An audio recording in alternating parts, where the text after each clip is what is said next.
I keep going back to Iliad and the Odyssey. That's like, I guess, the theme for tonight. But I'm thinking about the interaction between Circe and Odysseus, where she's like basically seducing him. She's like, yo, you're super attractive. You should stay here on this island. You're cool. I want to keep you. Like, you obviously like it here. And he's like, honestly, yeah, I do like it here. This is a really cool spot.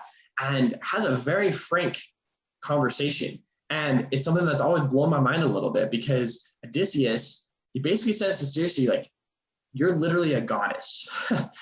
Like, my wife, like, in a lot of ways can't compare because she's mortal, right? By every like objective standard, like, absolutely, this is the place to be. It's a very nuanced conversation, right? Where it's like, yeah, there's this, and you can apply this in a lot of ways. There's this thing out there that I should be achieving and should be doing, but it's not true to me.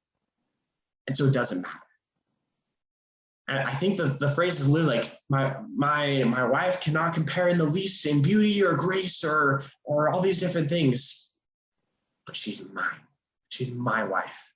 And I've committed there. My country. Yeah. So I'm going to go back and I'm leaving.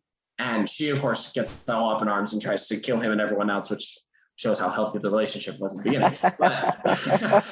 But not following true principle. Again, you see where following true principles gets you. But it's those sorts of conversations where there's this glimmering ideal that's out there.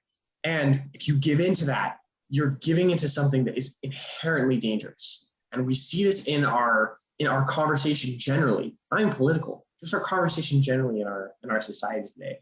But we don't listen.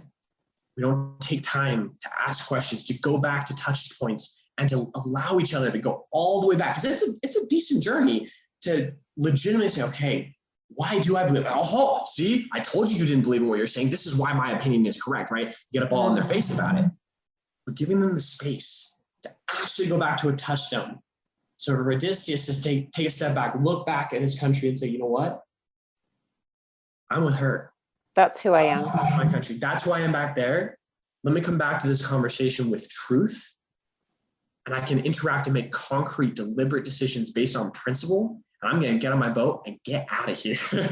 Like, that is a principle that should be true today and can come as we're willing to let each other engage in these conversations, to return back to our touchstones, wherever they are, allow each other that space, whether that's the space like take years to form opinions and read books and do all the things and the work, to actually come back and engage in productive, meaningful conversation that can actually move us forward.